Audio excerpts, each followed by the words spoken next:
కానీ ఆ రథం బయలుదేరినప్పుడు ఏమైందో తెలుసా అండి? ఆ వేదాలు గుర్రాలుగా ఉన్నా లోపల కూర్చున్నవాడు పరమశివుడు, ఆయన దేవతా సార్వభౌముడు. అందుకే ఇప్పటికీ శ్రీశైలంలో శ్రీశైలే స్వర్ణశృంగే మణిగణరచితే కల్పవృక్షాళిశీతే స్ఫీతే సవర్ణ రత్నస్ఫురిత నవగృహే దివ్యపీఠే శుభార్హే ఆసీన సోమచూడ సకరుణ నయన సంగన స్మేర వక్త్ర శంభుశ్రీ భ్రమరీశ ప్రకటిత విభవో దేవతా సార్వభౌమ అని పిలుస్తారు. ఆ రథం వెడుతుంటే గుర్రాలు వేదాలు మొయ్యలేక చతికిలపడ్డాయి. అప్పుడు శ్రీ మహావిష్ణువే దాన్ని లాగారు. ఆ రథాన్ని లాగితే విచిత్రం జరిగింది. అచ్చెరుపక్కం అని ఇప్పటికీ ద్రవిడ దేశంలో తమిళనాడులో క్షేత్రం. ఏమి అచ్చెరుపక్కం దగ్గరికి వచ్చేటప్పటికి శివుడి యొక్క రథం ఇరుసు విరిగిపోయింది. ఇరుసు విరిగిపోతే ఆశ్చర్యపడితే ఈ త్రిపురాసుర సంహారానికి ఎడుతుంటే రథం ఇరుసు విరిగిపోయింది అని. అప్పుడు విఘ్నేశ్వరుడు కనబడ్డాడు. ఇదేమిరా నాయన విగ్రహం వచ్చిందన్నాడు. నాన్నగారండి ఏమనుకోకండి, ఎవరి పని వారిదే నాన్నగారు, మీరు ఎంత గొప్పవారైనా త్రిపురాసుర సంహారానికి బయలుదేరుతూ గణపతి పూజ చేయకుండా వెళ్ళిపోయారు. అందుకని నాన్నగారు ఇరుసు విరిగిపోయింది, ఏమనుకోకండి, నన్ను పూజ చేసి వెళ్ళండి, మళ్ళీ పెడుతుంది రథం అన్నాడు.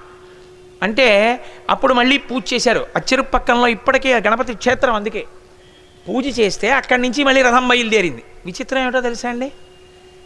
కామకోటి పీఠాధిపత్యం చంద్రశేఖరేంద్ర సరస్వతి మహాస్వామి వారు చేస్తున్నప్పుడు శంకర భగవత్పాదుల్ని ఒక రథం మీద కూర్చోపెట్టి రామేశ్వరం పంపించారు.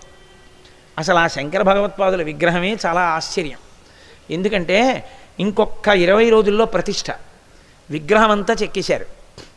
20 రోజుల్లో ప్రతిష్ఠ అనగా శిల్పి వచ్చి ఇలా చేతులు కట్టుకుని బాధగా నిలబడ్డాడు. పరమాచార్య స్వామి వారు పిలిచి, ఏమిరా నాయనా అలా నించున్నావు అని అడిగారు. స్వామి చెప్పడానికి బాధగా ఉంది, ఇబ్బంది వచ్చిందన్నారు. ఏమొచ్చింది అన్నారు. శంకరుల విగ్రహం చెక్కుతున్నప్పుడు ముఖం మీద మచ్చ వచ్చింది, కంటి కింద.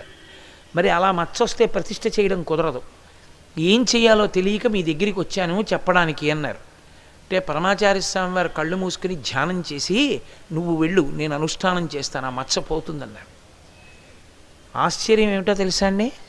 ఆ శిల్పి ఆ విగ్రహాన్ని చెక్కడం మొదలుపెట్టాడు. క్రమక్రమంగా ఆయన అనుష్ఠాన బలం ఆ మచ్చ పోయింది.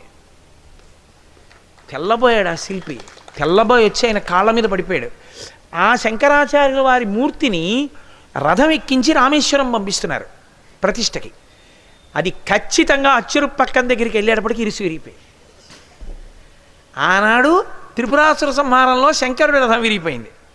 ఈనాడు అపరశంకరులైనటువంటి శంకర భగవత్పాదుల యొక్క మూర్తి ఉన్న రథం వెళ్తున్నప్పుడు అదే అచ్చెరుపక్కం దగ్గర మళ్ళీ ఇరుసు విరిగిపోయింది.